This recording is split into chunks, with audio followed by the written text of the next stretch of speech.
अस्सलाम वालेकुम। आज की इस वीडियो में हम बात करने वाले हैं रमज़ान के बारे में।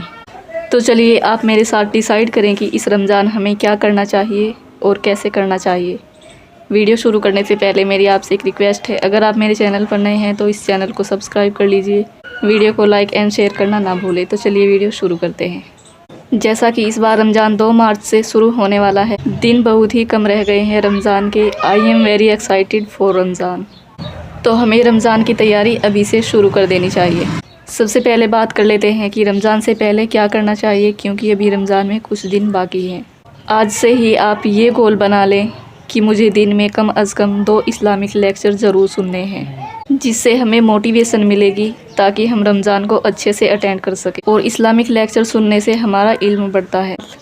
इल्म बढ़ने के साथ साथ हमें पता चलता है कि हमने पास्ट में क्या किया और हमें अपने गुनाहों का एहसास होता है, जिससे हमारे दिल में तौबा करने की शिद्दत पैदा होती है और एक चाहत होती है कि हम अल्लाह से सच्ची तौबा करें और अपनी लाइफ को आप सल्लल्लाहु अलैहि वसल्लम के बताए गए तरीके के मुताबिक गुजारें।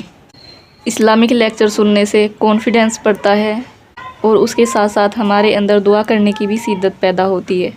और जब हम दुआ ज़्यादा करेंगे तो अल्लाह ताला के साथ हमारा रिलेशन और मजबूत होगा और हमारी नमाज़ों में खुशू खुजू आएगा, नमाज़ों में ध्यान अच्छा लगेगा और दिल में ये ख्याल होगा कि हम अच्छी नमाज़ें पढ़ें। मैं आपको 2 स्कॉलर के नाम बताती हूँ जिनसे मैं काफ़ी इंस्पायर हुई। नंबर 1 है मौलाना तारिक जमील। इनके लेक्चर बहुत अच्छे होते हैं और वो बहुत ही अच्छी तरीके से बताते हैं। और दूसरे हैं नौमान अली ख़ान। ये भी एक बहुत अच्छे इस्लामिक स्कॉलर हैं। और भी बहुत सारे अच्छे स्कॉलर हैं, आप जिनसे इंस्पायर हों आप उनके लेक्चर सुनें। मगर आपने ये गोल ज़रूर बनाना है कि आपको इस्लामिक लेक्चर ज़रूर सुनने हैं। दूसरा काम जो रमज़ान से पहले करना है वो है सदका। सदका हमें सिर्फ़ रमज़ान में ही नहीं, हर दिन हर महीने जितनी भी हमारी हिम्मत हो उसके मुताबिक करते रहना चाहिए।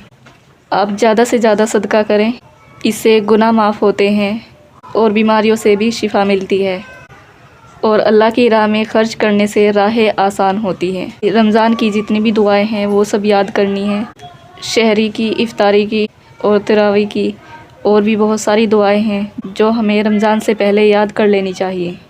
अगर आप इन दुआओं के बारे में जानना चाहते हैं, इन दुआओं को सीखना चाहते हैं तो कमेंट सेक्शन में ज़रूर बताइएगा, मैं आपको ज़रूर बताऊँगी।